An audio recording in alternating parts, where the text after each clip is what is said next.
ஆண்டவர் நம்ம மேல போட்ட அந்த ஆசீர்வாதம் எவ்வளவு வல்லமை உள்ளது, மாற்றவே முடியாது, திருப்பவே முடியாது. எப்போ திருப்போம்? நான் விலகி போனாதான். நம்ம ஏன் விலகி போறோம்? நம்மள விலகி போகவே போறது கிடையாது.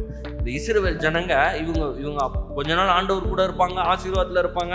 அப்புறம் திடீர்னு மறந்து போயிட்டு வேற தெய்வத்தை வணங்கிட்டு அப்புறம் யுத்தம் பண்ணி தோத்து போய் செத்து போய் நாசமாகி அப்புறம் ஒரு சந்ததி வந்து மனம் திரும்பி தீர்க்கதரிசி சொல்லுவாரு, அப்புறம் கேட்பாங்க, மனம் திரும்புவாங்க, ஆசீர்வதிக்கப்படுவாங்க, திருப்பி ஆனா ஓடி போயிடுவாங்க.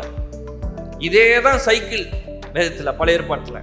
ஆனா இன்னைக்கு நான் சொல்றேன், நம்மளாம் திரும்பி போக வேணாம், நம்மளுக்காக தான் எழுதி வச்சிருக்கு.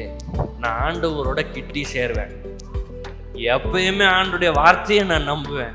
இந்த அபிஷேகத்தை பெருமை பாராட்டுவேன். பலத்தினால அல்ல, பராக்கிரமத்தினால அல்ல, நான் எல்லாம் செய்ய முடியும்லாம் நான் போறது இல்லை. அவருடைய ஆவினாலே தான் ஆகும். அவருடைய சமூகத்தை நான் தேட வேண்டும், அவருடைய வசனத்துக்கு கீழ்ப்படிய வேண்டும், வார்த்தையை கேட்கணும், அவரோட பேசணும், அவரோட உறவுல இருக்கணும். இதெல்லாம் செய்யும் போது எனக்குள்ள இருக்கிற இந்த அபிஷேகம் என்ன பண்ணும்னா, எனக்கு வெற்றியை தர்றது மாத்திரம் இல்ல, ஒரு வேளை நான் தோத்து போயிருந்தேன்னா பழைய இதுல அதை தடயமே இல்லாம மாற்றி விட்டுரும்.